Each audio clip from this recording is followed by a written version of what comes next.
Hey everyone, it is our Sunday weekly warm up. Holy moly, can you believe it? It's already 8 p.m. Eastern here in our Teach Better community. We're able to go live every single Sunday to kind of welcome you into the week ahead, talk through some fun weekend plans, but also give you some food for thought that you might have in the back of your mind as you head into a wonderful December week that is kicking off here in just a few hours. BreAnn Fennell is in the house. I know many of you know her. She's not a new face, but definitely excited to talk to Bree and talk shop, hear about your weekend, talk about the week. We're also going to focus on play, some good news stories, and everything in between. So we are slowly easing in. We actually went live a little early to get everyone ready for the show. So as you are prepping, maybe you're food prepping right now in your kitchen or relaxing with your family, however you like to consume our Sunday weekly warm up, feel free to get cozy and we'll be right back.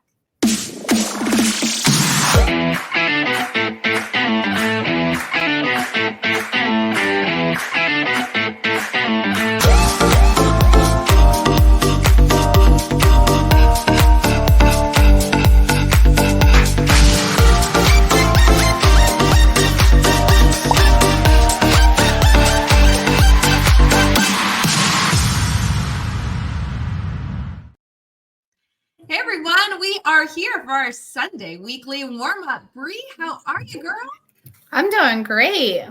Lucas and Max were doing a little dancing in the background, so we're all ready for this Sunday weekly warm-up. Getting prepped, excited. I feel like this is the last element of my weekend that kind of wraps it up, gives some good vibes, kind of see my teacher clan, talk shop a little bit, and then have a relaxing evening it sets me up for a good Monday, I think. Absolutely. So, Bree, we have a ton to talk about, but before we get to all that, and I forget to do this, in case people aren't familiar with you here in our Teach Better community, which must mean you've friends like you're new or you haven't really been too connected to internally who's on the team. Bree, you've been on the team for ages. You've done a ton of different stuff. You're an incredible educator. Tell us a little bit about yourself. Yeah, so I actually I've been connected with the team for a long time, even way back with Twitter. I used to get on there and do some Twitter chats with the family. And then I was an ambassador, and we just had those ambassador applications open. So I can't wait to see who is welcomed into this ambassador family. Then I was a lead ambassador, and then I became somebody who was on the internal team. I'm a training and development specialist with the Teach Better team. And actually, I just went back and looked, and I used to blog all the time for the team about play. And so I'm excited to talk a little bit about that with you tonight.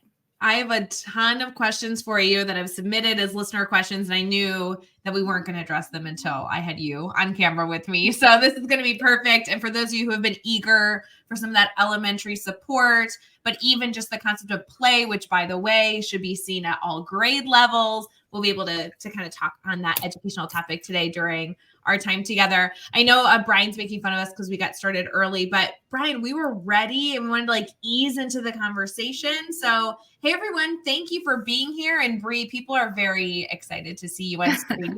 You've not been on a live for the Teach Better team enough this year. That's just my blanket statement. It has not happened enough.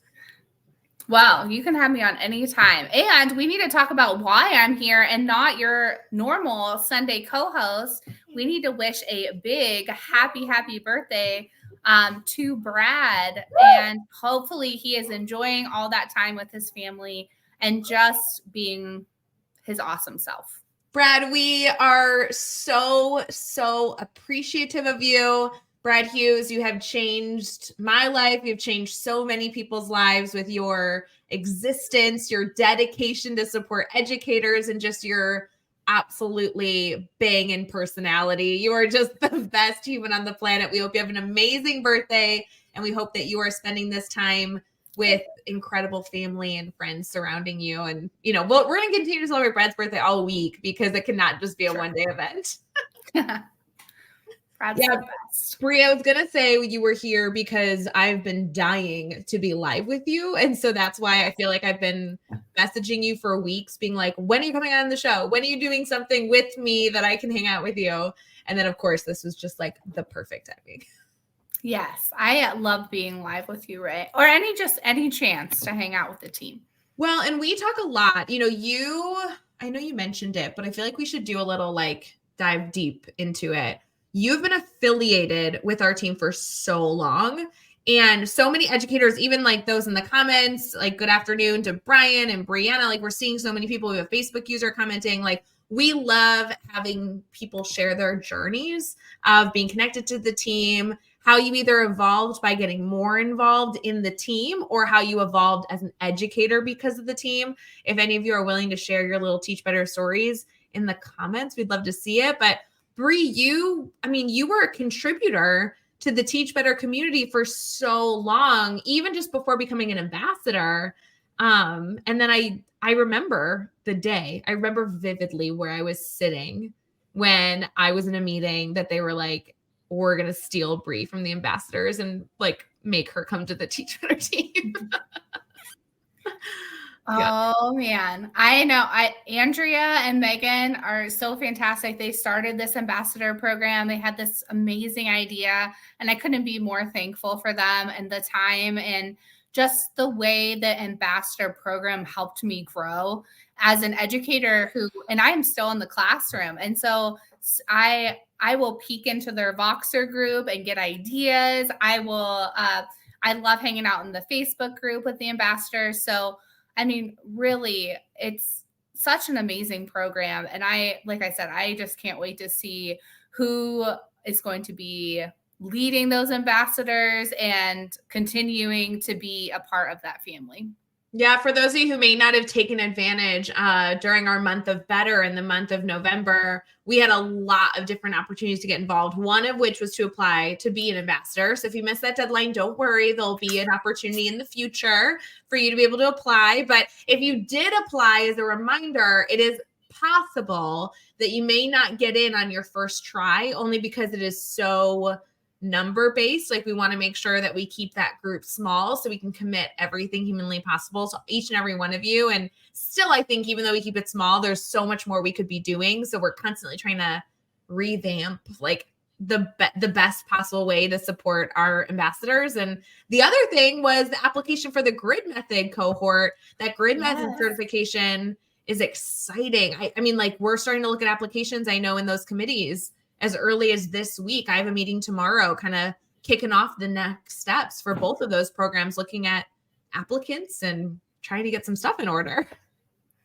What's so amazing about the grid too, I know we're seeing some grid in the chat because sometimes people get involved with the team because they have an idea for a grid or they're really interested in mastery learning.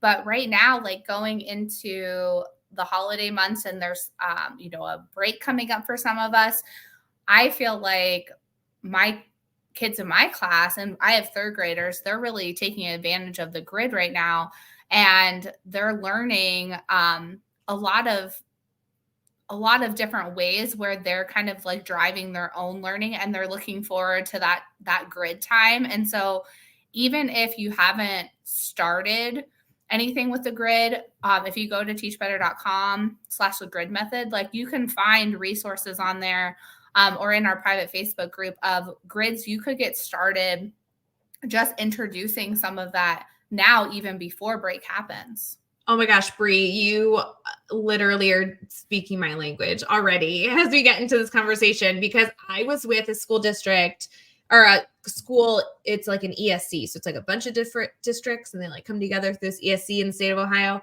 I know we were texting when I was there. You're like, where are you? Are you close? I'm like, I'm not. Are you close to me? I'm like, not close enough for coffee. That's what we say. Are you close enough for coffee? Like anybody. Otherwise, I would have called you, girl. But so we're with this ESC and we do this 2-day grid workshop. So like the teachers leave understanding the grid method with a grid design. And there's nothing else left to do except like to implement, which is a scary step. Like it's scary to be like, I've looked at something for the last 2 days.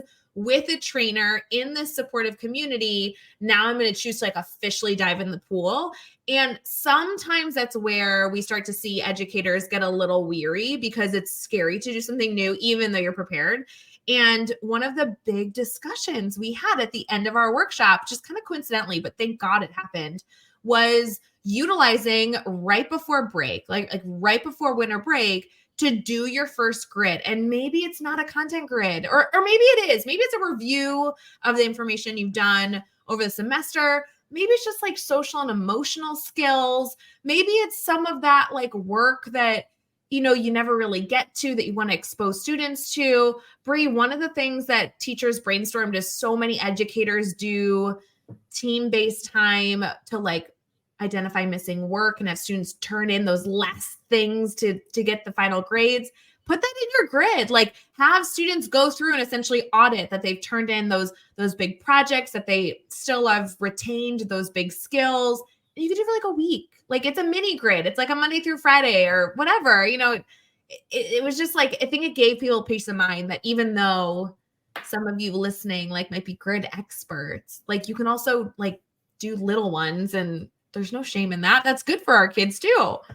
Absolutely. And I think it helps with the planning on like my end as a teacher is like, I know that I have good like quality material up until break and I'm hitting those standards. And right now the grid that we're working on has to do with character traits and diving into, it's like a read aloud that I'm doing with the kids, but they have all these activities that go along with it. But they are looking forward to having some of those choices as well. And we know like getting into break time, sometimes we get a little squirrely and they have things that are already planned. I love this like mini grid idea, but also like the tech piece sometimes gets people overwhelmed. And for this grid, it's on a paper. It's a paper grid and we are working through it that way. And then when we go back, after break, then we're going to bring in some more of those digital things. So it doesn't have to be scary if the technology piece is something that is like hanging you up, put it on paper.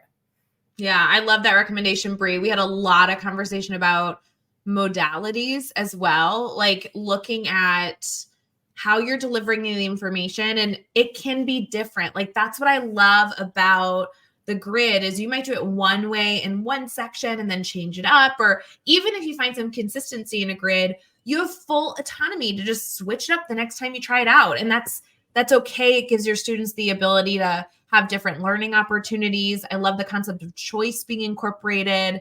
These are all things that I think educators already think of, but sometimes, and you know this, Bree, like sometimes when we try something new, we feel like everything that we've done previously has to like go to the wayside. And the reality is I feel like so much of my coaching, I was specifically doing in Ohio last week, it was just showing them that this new system marries very well with what they're already confident with, which we all know that that's the case. Once you get into it, you're like, oh yeah, this is like practically what I did before, just a little different. Right. And I feel like too, once you have it on a grid, like you're going to change it based on your class's needs anyway.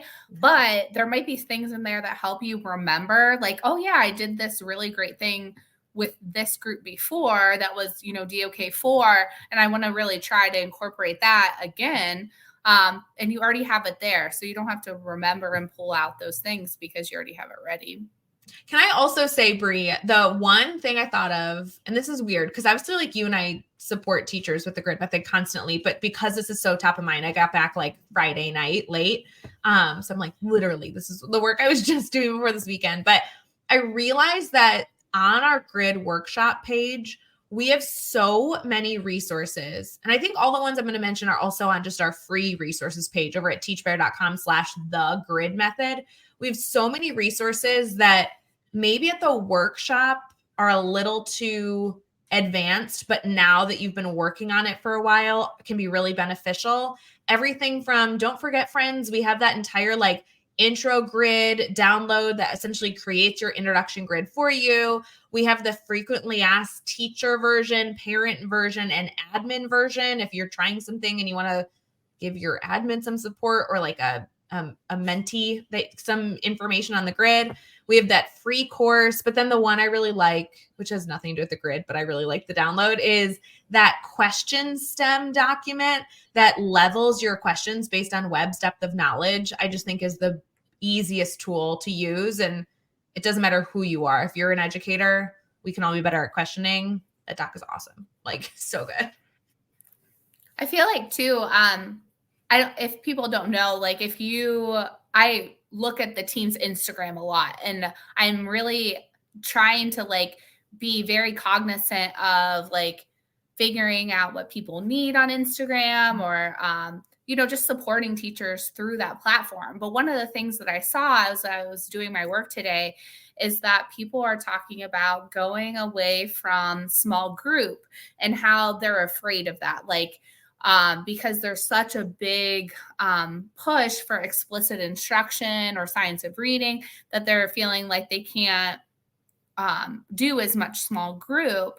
And I feel like with the grid method, you have things that the kids are doing that's not new instruction, that's not busy work, that's already planned and is tailored to your students' needs. So I was just thinking like, okay, this is something that we need to start talking about more in our group, because it's fitting the need that we're seeing right now in our classrooms. And small group, I know sometimes that's more of an elementary area, but it shouldn't be. Like, that's I think right. A part of the problem is like you're so spot on. You're highlighting the fact that things come and go, and these like fads come, whether it's research supported or not in education, because we're constantly trying to find ways, no matter what year you look at, to reach more students more efficiently, more effectively, get more personalized feedback to them,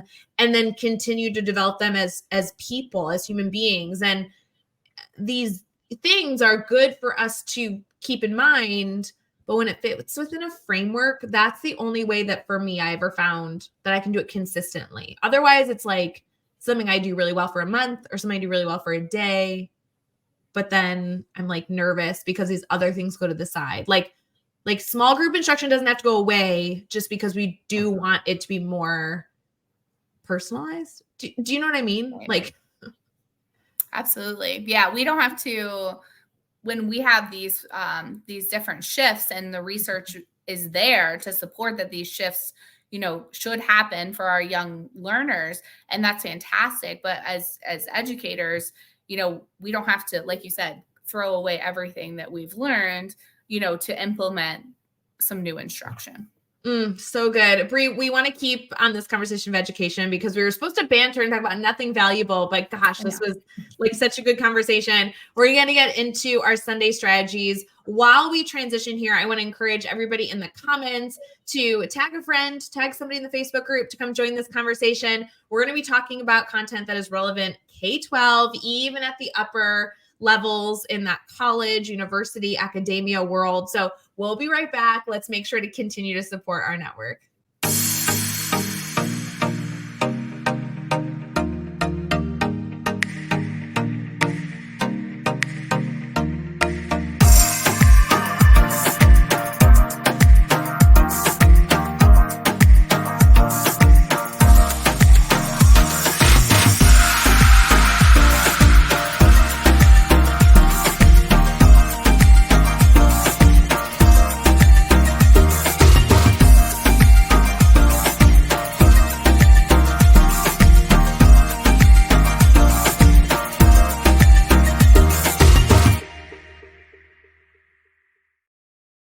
Hey friends, thank you for joining our Sunday weekly warm-up exclusive to our private Facebook group over at teachbettergroup.com. If you are seeing this video and you're not in our Teach Better exclusive private group, then you're seeing it after the fact. We are not live with you, although we wish we were, but it's a recording of that video. We love streaming exclusively in our private group because that allows for our comments to be within one location. People can interact with those in the comments and those on screen. And we're continuing our conversation here to get some rich conversation about a topic that can support educators K-12. We want to make sure you guys are ready. If you're just tuning tuning in and are making the Sunday strategy segment, do not forget to go and take a peek at the last 19 minutes because Bree and I have had some really rich discussion, and we didn't mean for it to be education related, but it was. And now we're kind of going to continue it here. So if you missed that beginning half of the show, no worries, but make sure you catch the recording afterwards. Bree, there are so many different things that I know as an expert you can speak on. You have been in education for quite some time. You have worked in so many different roles, and obviously not only in your day-to-day job supporting students, but in your other job working for the team, you literally see it all and are constantly talking to educators as the incredible expert educator I think you are. So we're going to kind of look at a few different elements here. And if it's okay with you, I want to start with the concept of play, because play, from my understanding, has this connotation that it only exists in the elementary setting, but I don't believe that's true. We have a lot of listeners asking that question. So can you start maybe with that concept? Tell us about what play is. Why are you so passionate about bringing play into the school system? I'm so passionate because of the neuroscience behind play, just the release of the dopamine. And so I feel like play can mean different things for different people, but just like being able to connect with something that is fun for you. And so it may be, I see tons of adults who they get into a hobby later on in their life because they are searching for that play aspect, that fun to bring in just joy. And for me, play is something that's joyful. I think that's why we think about it in elementary, because they're the aspect of time. And so maybe as you get older, you have to make time for play, but it is something that I'm passionate about because I feel like whenever you think about learning, you actually learn faster when you're playing versus just being exposed to a topic. Well, and I think it's interesting, Bree, as you mention, and I hear it too, like play being so focused on elementary. I think it's just the word. Like the term play feels like a immature, youthful term. Whereas then you talk to middle school, high school, even professors at the college level, they use words like explore or navigate or, discover. And those words are play. Like it's a situation where you are creating a fun environment for students to be immersed in content in a way that fosters creativity. Right. And I feel like as you get older, it might be play might be in the term of a club because it's your interest. It's what you're exploring or what you're into. So there's actually one of our ambassadors, her son, I'm just going to shout him out right now, has really done a lot of work to get like a esports club going at the middle school level. And so if you think about things like that, it's a way for you to get together and have fun with people and play. But then you take that outside of just the club aspect. And like in our elementary, we have a Minecraft EDU, which is like a Minecraft education. So it's that same form of play, that same fun. But for me, like we did the Minecraft with penguins and explore when we did our Mr. Popper's penguins.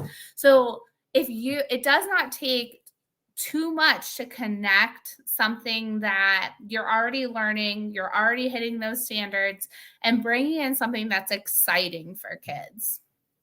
Yeah, I think that that's where the connection is that teachers need to start committing themselves to exploring, because we obviously, I think if you ask any teacher, they believe in students having hobbies, they believe in clubs existing in schools, they believe that like we should be fostering students trying new things and like learning who they are as people. The next step is, okay, how do I bring that into my classroom learning environment? And even as BreAnn mentioned in the comments, sometimes that even feels more easily done depending on the content area, because we may be a little stifled in how that works into maybe a specific academic content, like BreAnn mentioned in math. I I think it's almost less about the content, like that sticking point, I think is our own bias. I think it's more about the how are we learning and how is that information being like consumed, shared, repurposed, discussed, like that being maybe more of a focus to start that process of bringing in play. I think too that sometimes play is noisy and loud and can sometimes be a bit not what you would typically see in a classroom setting. So Yeah. if somebody is coming in and observing you, that can be really intimidating because it's almost like a freeing thing for children to be involved in play.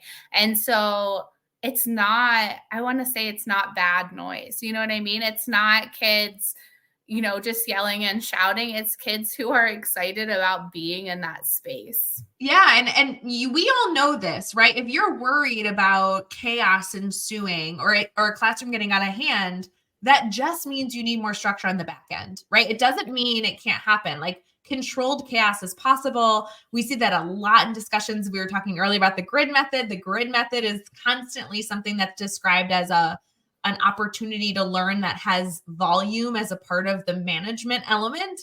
And, I think that if we're ever nervous about the classroom getting out of hand, we have supports. Like in this network, we have supports to make those environments feel more controlled on the teacher side, which can be helpful. And I think like some of your best ways, if you're interested in this, is going and watching a teacher who is doing it in a way that you feel comfortable with. So if you're like, oh, I really love how it works in their space, ask. In our district, we can say, hey, I'd really like to go see so-and-so do this. I've heard they do it really well. And we'll have class coverage. And I know that's so hard right now because there are shortages of teachers. There's not enough subs, but it doesn't hurt to ask. So and I feel like that's free PD right in your own building. So if there's somebody doing it, just ask to see it in action.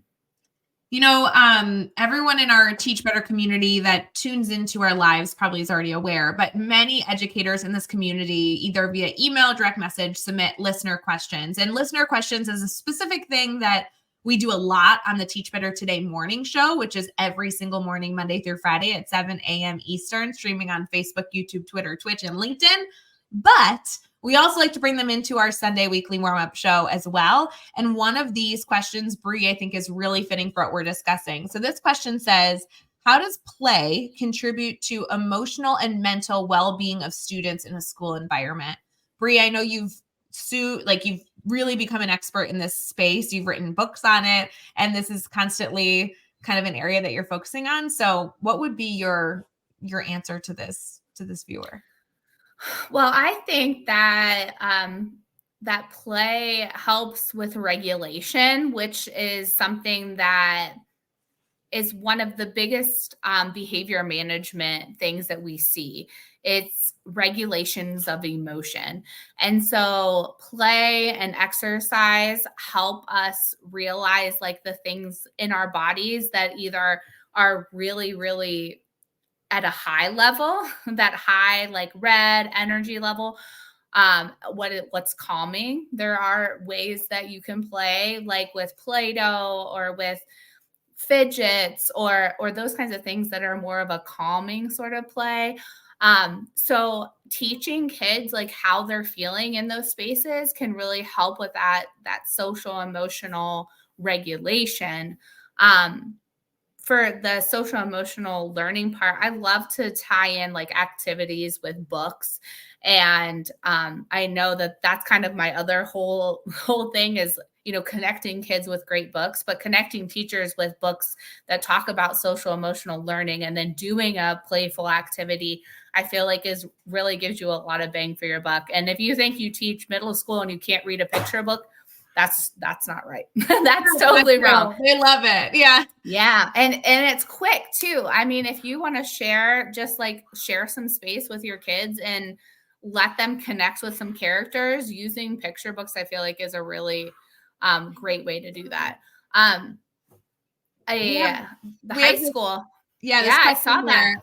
It says trying to reinstill a sense of play in a high school student has been really challenging. Any thoughts on this? Yeah, I feel like when kids get older, we think that they need less movement.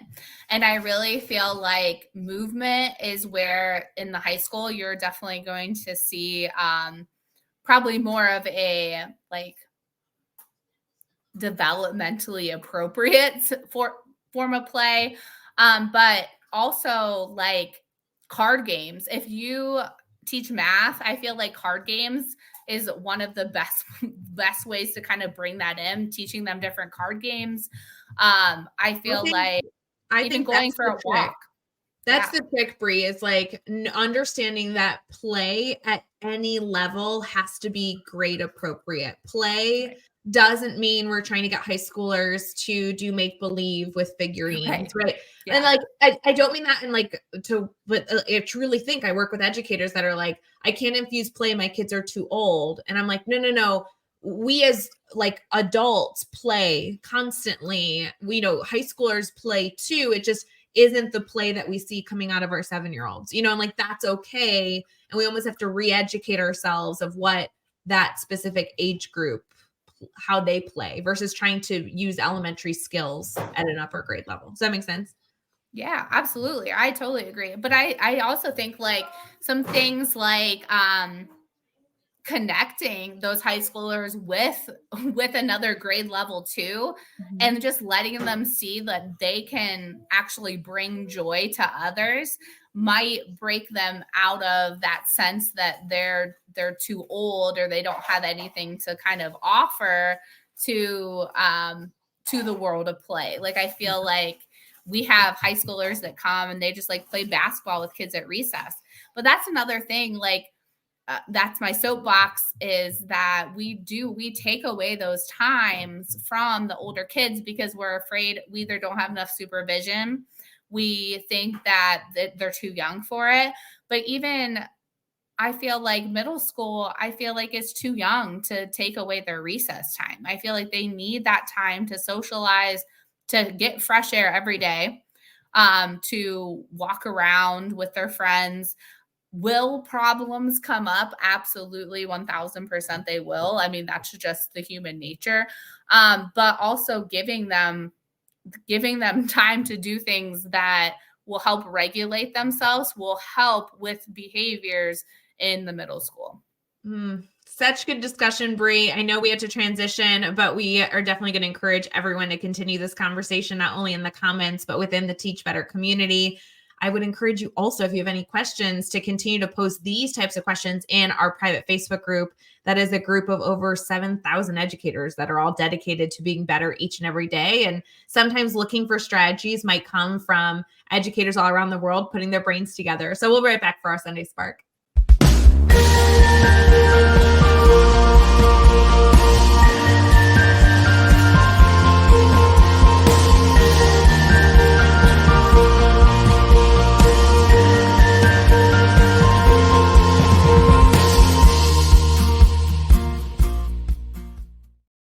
All right, friends, in honor of Brad Hughes' birthday, even though he's not here with us on the Sunday show, we definitely want to do our Sunday Spark, which is a segment he created and one that we are always excited to share, something to bring a little smile to your face and maybe something you'll choose to incorporate within your classroom this week. Bree, do you have a favorite animal? I do. What is your favorite animal? It is an owl. Owls are my favorite. Ooh, if anyone else has a favorite animal, feel free to put those in the comments. It's always good to hear people's ideas. Do you ever feel like your favorite animal changes like month to month, or have you been like an owl lover forever? I've been an owl lover forever. Okay. For a very long time. But I feel like dogs. I mean, I love dogs too. So well, most of us are animal lovers. I feel as though my favorite animal has changed over time based on experiences I've had. And one of the experiences I've had maybe I don't know, 10 years ago was I got to hang out with cows in Scotland, and then Jersey cows became my absolute favorite animal. This Sunday Spark has to do with a cow, not a Jersey cow, but a dairy cow in Australia. A brand new baby calf was born in Australia.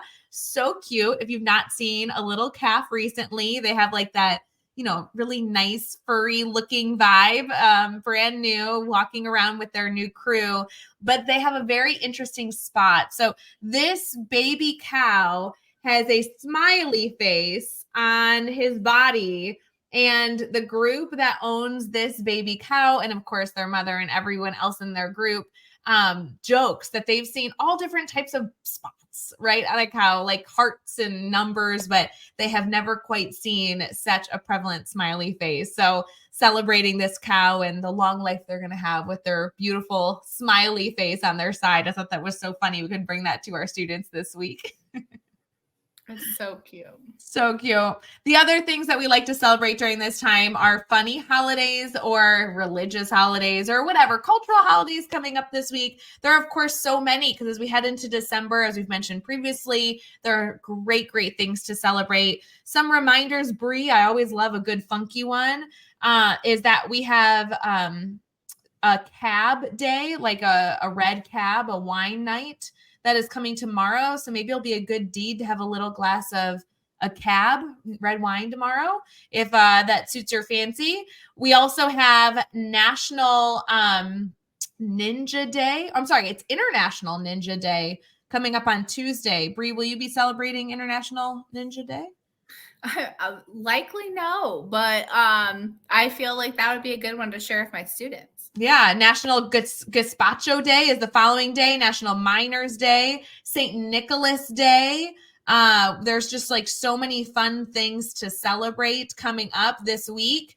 On Thursday, I believe that is the start of Hanukkah for those Jewish families in your circle who might be celebrating. It's also National Letter Writing Day, National Pearl Harbor Remembrance Day, Flag Day of India. And then let's just see, what's Friday going to look like? Friday, we get into National Brownie Day. Who doesn't love National Brownie Day? That sounds wonderful. There's also a beautiful, looks like a day. Oh my God, I wish I knew what this holiday was. I had to click on it, Bree, because it's something to do with lights. And I'm a sucker for lights. This looks like a holiday celebrating a number of different lights. It's a Japanese holiday. It's BODHI. I don't know this holiday. I have to look this one up. That's really exciting. But they have this whole looking at meditating to a northern India god related to the Buddha tree. It's exciting. So lots of good things happening this week. Lots of different religions too. We talked about Catholicism and Judaism. Now we're looking at cultural different holidays here. We have to always celebrate the people in our lives. So a lot of things to celebrate there. So hope you all find ways to celebrate as we continue to head into December. Bree, do you mind? I know they can always reach out to you here in our community because you're a team member, but will you mind sharing your contact information before we wrap up here in case people want to discuss play further? Yes, absolutely. I am available at PlayYay on X, and I have BreAnn.Fennell on Instagram, and you can always reach me at BreAnn at teachbetter.com. Mm-hmm. And I just love talking play. So if you have any, I like the math topic, math is one of my favorite ways. So Brian, if you want to reach out, I can give you lots of different games to play with your math. And also, I always like to add that using volunteers in your classroom, if you ever want to know how you can use a volunteer, giving them math games to play is one of my favorite ways to connect that family. I love that. Great suggestions. Please reach out to Bree. I couldn't say enough nice things about Bree. She's an absolutely wonderful educator, incredible member of our internal Teach Better team. She's the one that helps us make all this happen day to day when you head over to teachbetter.com. So make sure you continue to engage with us in many places. And for those of you that are headed into maybe a possibly stressful week ahead because it's December, don't stress. We're here for you. And we always have a resource to share in case you have a question in mind. So don't be a stranger. Bye, friends. Bye.